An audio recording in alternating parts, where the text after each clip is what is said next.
Pop it. Lucy, I get it. Red Kilo's hurting.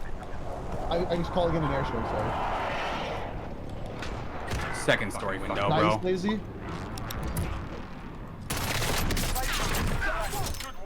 Bro, Corey. Keep spamming. Disabled. Eh. Broke all of them. They're all broken. Where are they now? Here. Big Nate TV. We're going. Oh. Again. Down 2. Right side. Down again. Yeah, on me. Got him. Fight. I knocked him like 4 times, annoying. 5 times there. Ow! Jesus! I heard it like making the noise, and then I'm just like, is this gonna blow up? And then sure enough. He's on my body. Right on my body right now. I don't know what I'm watching out of Lazy, but he's direct impacting people with flashbangs. They have me sighted.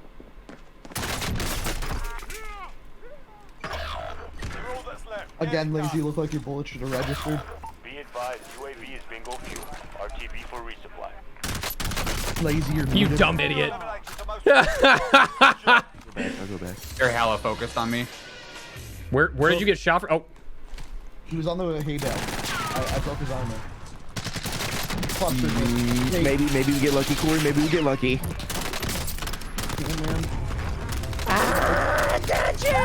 holy.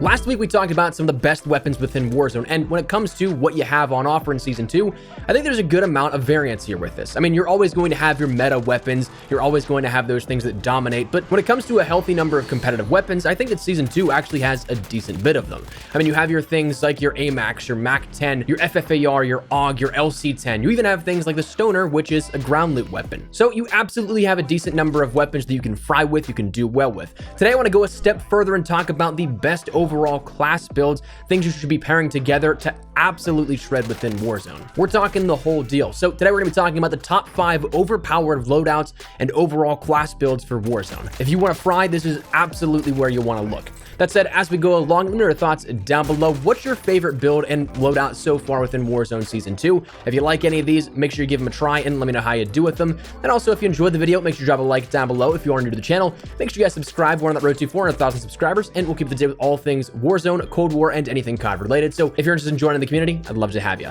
And finally, make sure you check out Gamer Advantage with the best blue light glasses on the market. More on them, though, in a little bit. That said, let's talk about these weapon builds and overall loadouts. For me, I want to start out with one that I firmly believe is my favorite loadout that I've used in a long while. It's a bit unconventional, but the results are absurdly good. And to that, I think that no matter how weird it may seem at first, I think it's worth at least giving a shot. That being the FFAR overkilled with the AUG. Now, again, this may seem a bit weird. 2 rifle ammo using weapons, both somewhat bullet hoses, so you'll absolutely burn through ammo if you like to take engagements. But what you probably saw with those intro clips, this combo and pairing slaps. This may be up there with one of the loadouts that I feel like I shred the most with, up there with even things like the absurd DMR meta, the Grau and Bruin metas. It's just ridiculously good. For this, I'll end up running on the FFAR, the agency suppressor. That's back to being the standard here. It was fixed.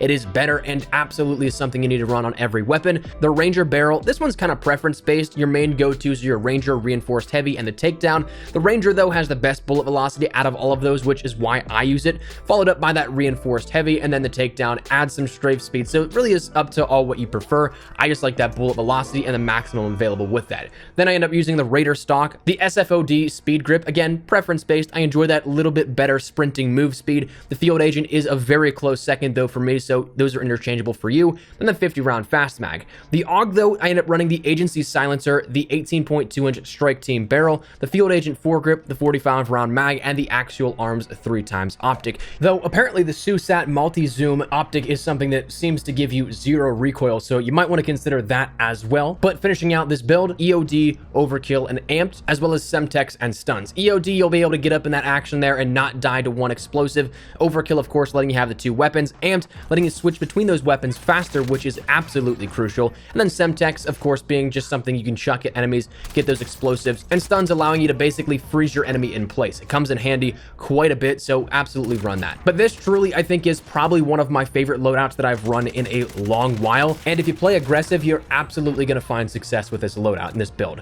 As for the next pairing I want to talk about, that is then the AMAX and the MAC-10. The AMAX is still up there as one of the best weapons. I'd still probably put it in the top 3. This being then paired with the MAC-10, giving you that ability to kind of get rid of the slower movement speed you'd have if you run, say, an AMAX and then a sniper perhaps. But the AMAX allows you to have gunfights at medium to somewhat long range, and the MAC-10 absolutely will shred up close. For the AMAX, I'll end up running the monolithic suppressor, the XRK Zodiac 440 barrel, the Commando foregrip, the 45 round mag, and the VLK 3x optic, giving you that control mixed with the power then that it affords you. The MAC-10, I'll end up running the agency suppressor, the Cavalry Lancer barrel, that adds some damage range adjustments, so makes that a little bit better there. The Field Agent foregrip, the 53 round drum mag is actually something that I'm making the switch to here because it offers a little bit better ADS, or I guess a lessened penalty on the ADS, as opposed to the 53 round speed mag, and the reload times are almost identical. So in terms of gunplay penalty, you have a little bit less of a penalty on that drum mag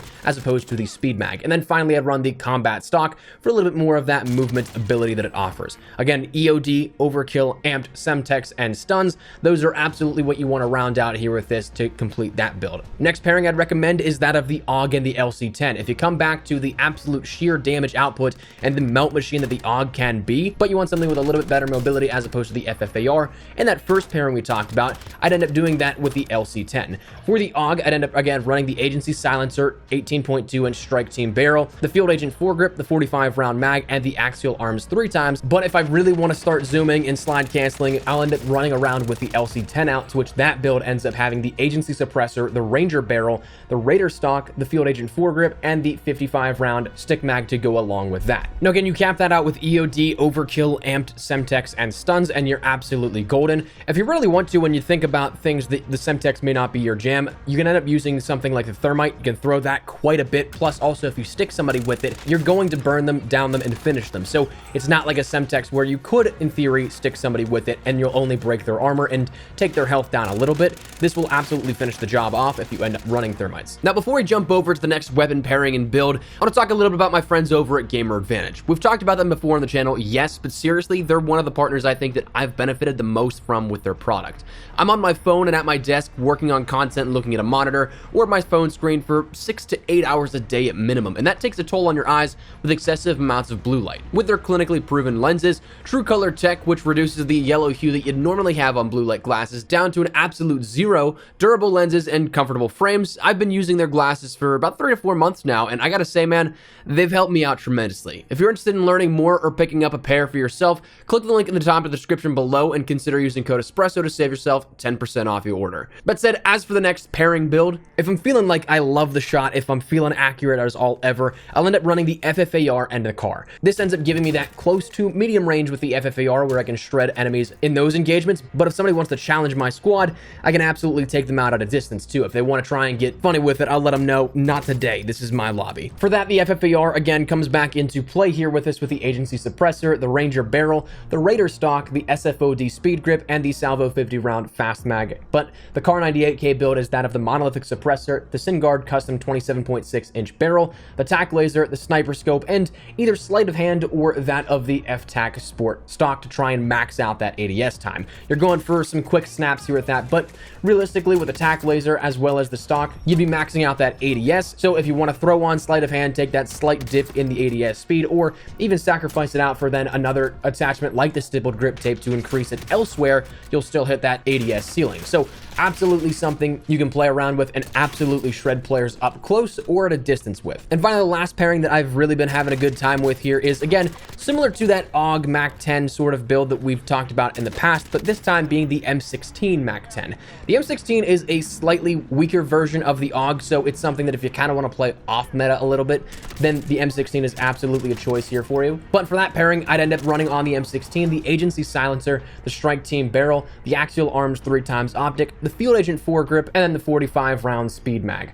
I don't really need too much more than 45 rounds if you ask me. That can get the job done, but also doesn't lose out on a ton of that ADS for the penalty that it affords. But then as for the MAC-10, that comes down to the build we just discussed of the agency suppressor, the cavalry lancer, the combat stock, the field agent grip, and then also the 53 round drum mag, or the 53 round fast mag if you want to take that slight ADS penalty. Again, close that out then with EOD, overkill, amped, semtex, and stuns, and you got yourself, again, another golden build. Now, normally on top of all of this, I will have at least one class available for quick use that has either ghost, or sometimes if I'm really feeling it, restock if I want to play really aggressive and end up getting those stun grenades and semtex grenades back. But most of the time I refrain from that. I'll usually just pick up ghost. So I'll have that usually in like the bottom slot so that I can quickly navigate to it in the loadout when the secondary loadout comes in, or that final loadout in zone 5, so that I can end up picking up ghost, but also still retain everything about the previous loadouts of both weapons, EOD and amped. And that's kind of where I'm at here with this. That is my top 5 overpowered loadouts. Again, seriously, try these out. You will absolutely fry if you end up playing aggressive. You can still sit back and do well with these for sure, but I've been on that hunt for high kill games here, trying to break my own personal records, get more consistent with slaying out on a regular basis within Verdansk. So I've been trying to do absolutely everything I can to make sure that the firepower is there. Then it just comes down to your gun skill, your map awareness, and your knowledge, and the ability to outplay your enemies. Try and think ahead there. Play some 3D chess if you want to put it that way. But that's where we're at here with this, and I'd love to get your thoughts and feedback down there in the comment section down below. Try these out. Let me know what you guys think here of this. Is there anything that you'd like to throw into this list that you think is an overpowered setup and build and pairing with weaponry? Whatever it is, feel free to let me know. But as well, if you enjoyed the video, make sure you drop a like down below. If you are new to the channel, make sure you guys subscribe so you don't miss a single thing regarding all things Warzone, Cold War, and anything COD related. We'll keep you up to date with all of it. So if you're interested in any of that, hit that subscribe button. If you also want to follow me over on Twitter and Instagram, there's the best places to get connected outside of YouTube. Probably live on both those. If you guys want to strike about conversation, ask me a question, whatever it may be, that link is down there in the description below. That said, thanks so much for watching. My name is Espresso. I'll see you guys later. Take care and peace.